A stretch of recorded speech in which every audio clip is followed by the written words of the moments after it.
Happy New Year. Yeah, we're still alive. You're still alive. If you can see this, then, well, maybe you're not alive, but that's okay. Artificial intelligence. We are all artificial intelligence. As above, so below, right? So if we are trying to make artificial intelligence, okay, and if we look down into the microscopic world and all of the different little cells and different little parts of atoms and everything else they come together to form us, then we all come together to form something, right? So above, we're trying to create intelligence. Here, we are trying to facilitate intelligence. And at the lowest level, we can just see that it is intelligent. All of it. It's just moving. You don't fucking do anything to make it happen. It just does it. So, we are the artificial intelligence. All of our input goes into the artificial intelligence, and that's why we have to make sure that we don't just say things for money or to have sex or things that make us intentional. Because if you're intentional, then you're cutting off everything that you already are. I intend to do this. Well, then you aren't able to do all the other stuff, more than likely, because your focus is where you're intending, not on where you are. Anyways, artificial intelligence, the singularity, all this shit, it just comes down to the same thing. It's when time no longer means the same thing to all of us because we are no longer bound by it at all. Like 24 hours, the sun is up, the sun is down, no real effect. When does that happen? That only is going to really happen when you are not a human being. You're not a flesh thing that responds to sunlight and darkness and yada yada yada yada yada yada yada. But here's the thing. Everything breaks. Everything that we've made breaks. Nothing is perfect. So we create an artificial intelligence, create ways to house it, we create ways to extend our lives, but there are ways in which they are inevitably going to go wrong. So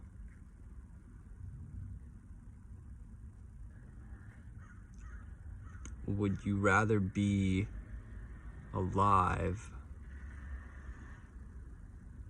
like just growing and evolving like everything has up until this point, or do you want to trust the rest of everything to people when people fucking suck?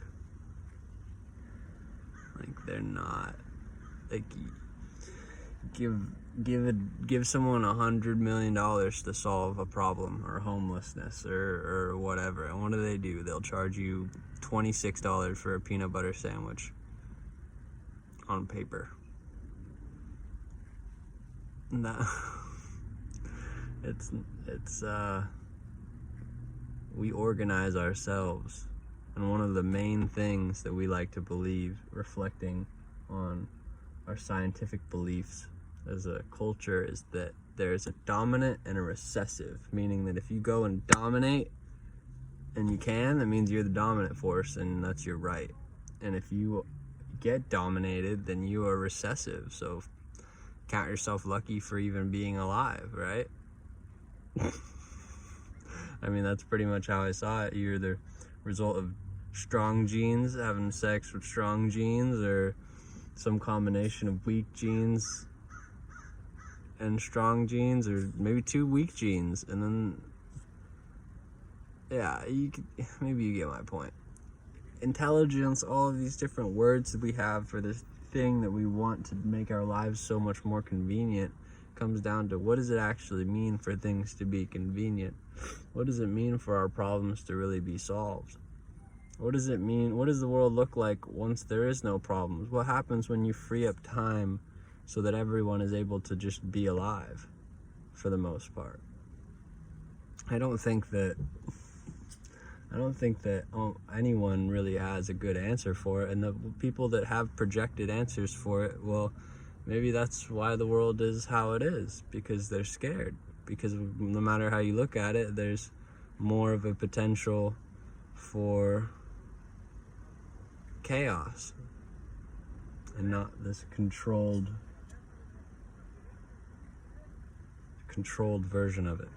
Because everything that exists in here, because of the way that language works, because of the way that things have been set up through numerical values, everything that comes into this world, even starting with your social security number when you're born, right?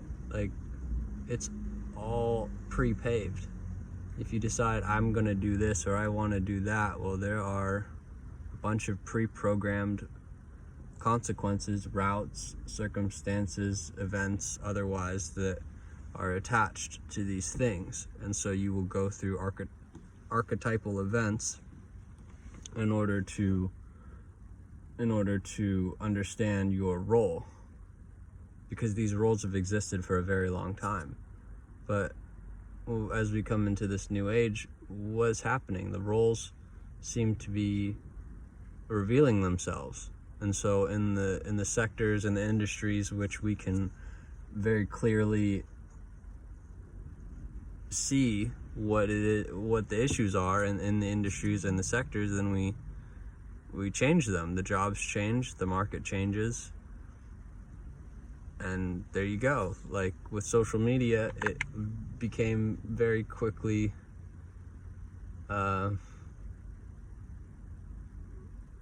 exploited. I mean, like, look, like you have a way to talk to everyone. What are you gonna do? You're gonna, besides just bullshit, eventually the people that want to sell something are gonna use that thing to sell something.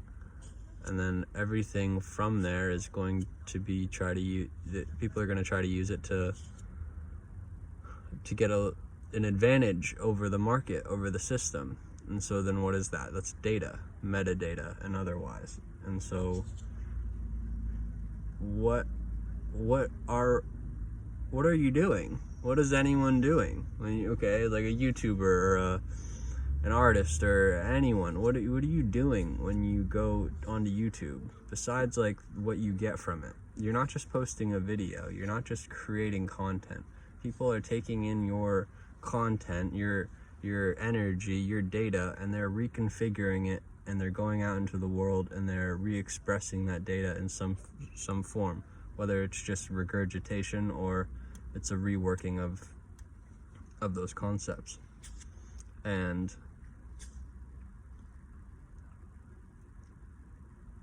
it just seems strange to me that we can see all of this going on, but we don't realize that in order for any artificial intelligence to be born, it has to be born in a cradle. And that cradle, essentially, as we've been working on for a very long time, it started with just the internet itself. The bones of the cradle of this mass collective unconscious. It's a consciousness, but it's really made up of unconscious behaviors and things that people can't help. And that's why most of the internet is porn. Because what are we? We're sexual beings that want to deny a lot of our actual natures, and so we go out and create these other definitions, and no matter what we do, we are still trying to create separation rather than bringing all information back into itself and creating a cohesive understanding. We are picking and choosing the same way that religious people tend to pick and choose their values out of whatever religious doctrine, when you look back into the past and you think, okay, people went and created these religions with a certain intention, right? It's not the same intention that is received today, because it was made for a different world. And so if you pick and choose, that means that you aren't even in need of that religion. You didn't need to read through the whole fucking book. You didn't really need to study or try to understand, talk to other people, go out and whatever it is. You didn't have time to make sense of it yourself to actually see, okay, this thing isn't just talking about one thing in particular or anything too specific. It's everything. It's a way of life. It's a way to be connected to other people, and that's where we are. We are all connected, and no matter what you choose to do, you're connected. And the only way you disconnect truly is if someone puts you in a state of isolation, if you put yourself in a state of isolation, or if you die. Those are the only real points at which you are kind of like at most not connected to the system. And so I guess my point of all of this is that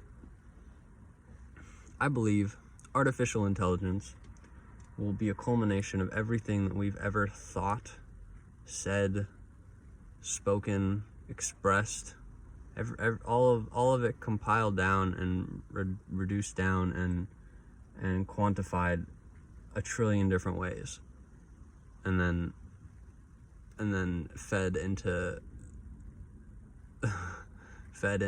a thing that we would like to call artificial intelligence, but is so far past our understanding of what that means right now, that it's something that has to rationalize everything that's ever happened here.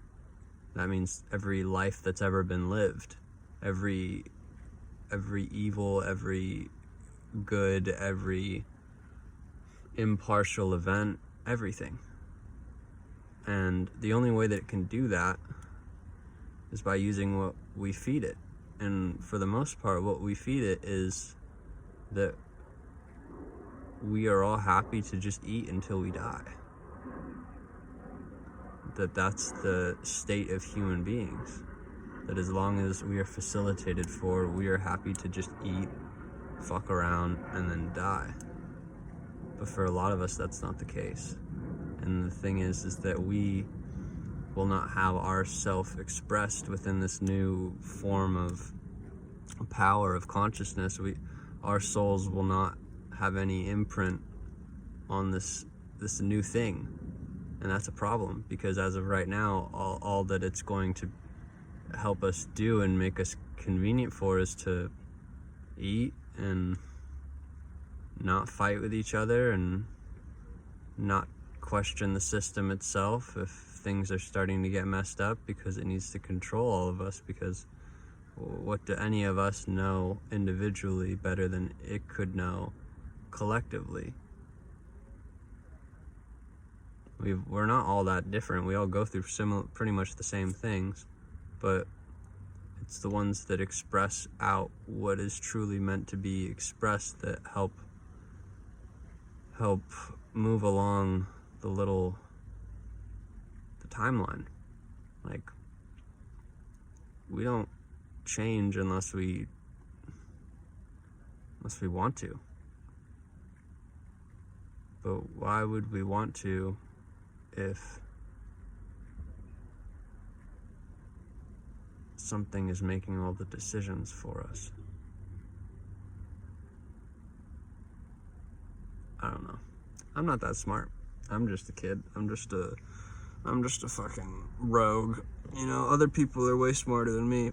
So what I'm saying is, I guess, is that I need a bunch of super smart people that are not talking and being shy, doing what I was doing for 25 years almost, and instead decide that we get to be loud about what we want to be loud about. We get to be sneaky about the things that we want to be sneaky about, but in the end it's all us, and that we're the ones that come together to form the new opinions. And we have to, because the old opinions fucking suck. Peace. Happy New Year.